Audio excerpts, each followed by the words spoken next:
Hi friends, welcome to my channel. ನಾನಿವತ್ತು ಹವ್ಯಕ ಭಾಷೆಯಲ್ಲೇ ಒಂದು ಅಡುಗೆ ರೆಸಿಪಿನ ಹೇಳನ್ಕಂಜಿ. ನೀರು ಹಾಕದೆಯ ಮಾಡ ಅಂತ ಗಟ್ಟಿ ಚಟ್ನಿ ಹ್ಯಾಂಗೆ ಮಾಡೋದು ಹೇಳ್ತಿ. ಮೊದಲು ಒಂದು 15-20 ಕೆಂಪು ಮೆಣಸು, ಕಡೆಗೆ ಒಂದು 8-10 ಗಾಂಧಾರಿ ಮೆಣಸು ತಗೊಂಡು ಸರಿ ಮಾಡಿ ಹುರ್ಕೊಳ್ಳವು. 5-6 ಸ್ಪೂನು ಉದ್ದಿನಬೇಳೆನೂ ಹಾಕ್ಕೊಂಡು ಅದು ಆ ಕೆಂಪು ಬಣ್ಣ ಬಪ್ಪ ತನಕ ಹುರಿತಾನೆ ಇರವು, ಚಲೋ ಹುರಿಯವು.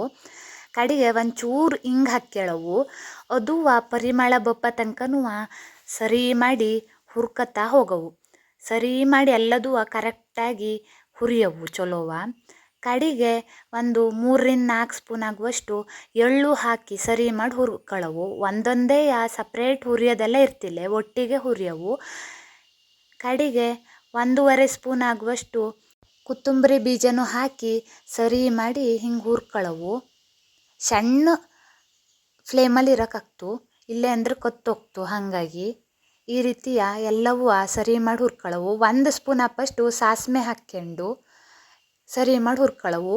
ಈಗ ಶುಂಠಿ ತಗಂಜಿ ನಾನು ಇಲ್ಲಿ ಒಂದು 2 ಚೂರಪ್ಪಷ್ಟು ಶುಂಠಿನ ಸರಿ ಮಾಡಿ ಜಜ್ಕೊಂಡು ಅದನ್ನು ಈ ನಾವು ಹುರ್ಕೊಂಡಿದ್ದ ಮಿಶ್ರಣ ಸಂತಿಗೆ ಹಾಕ್ಕೊಂಡು ಮತ್ತು ಒಂದು ಸತಿ ಸಣ್ಣ ಫ್ಲೇಮಲ್ಲಿ ಹುರ್ಕೊಳ್ಳವು.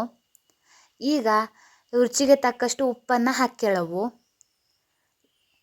ಕಡೆಗೆ ನೀರು ಬಳಸಲಿಲ್ಲಿ, ಹಾಗಾಗಿ ನಾವು ಕೊಂಚಿಕಾಯಿನ ಬಳಸವು.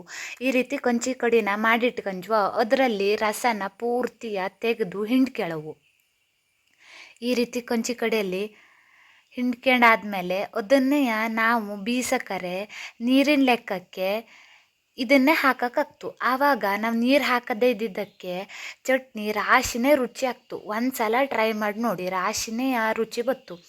ಈಗ ಇದನ್ನು ಮಿಕ್ಸಿ ಜಾರಿಗೆ ಹಾಕ್ಕೊಂಡು ಒಂದು ಸತಿಯ ಸ್ವಲ್ಪ ತರಿ ರುಬ್ಕೊಳ್ಳವು.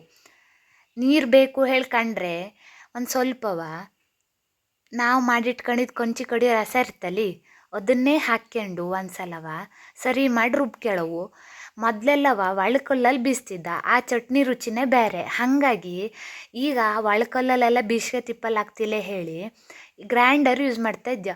ನಿಂಗವು ಒಂದು 5-6 ಮುಷ್ಟಿ ಅಪ್ಪಷ್ಟು ಗ್ರೈಂಡರಲ್ಲಿ ಕಾಯಿ ತುರಿ ಹಾಕ್ಕೊಂಡು ನಾವು ಹುರಿದಿಟ್ಕೊಂಡಿರುವಂಥ ಮಿಶ್ರಣ ಹಾಕಿ ಸರಿ ಮಾಡಿ ರುಬ್ಕೊಂಡ್ರೆ ರುಚಿಯಾದಂತಹ ಗಟ್ಟಿ ಚಟ್ನಿ ಸವಿಯಲು ಸಿದ್ಧ. ನಿಮಗೆ ಈ ವಿಡಿಯೋ ಇಷ್ಟ ಆದರೆ ಲೈಕ್ ಮಾಡಿ, ಶೇರ್ ಮಾಡಿ, ಕಮೆಂಟ್ ಮಾಡಿ, ನನ್ನ ಚಾನಲ್ಗೆ ಸಬ್ಸ್ಕ್ರೈಬ್ ಆಗಿ. Thank you.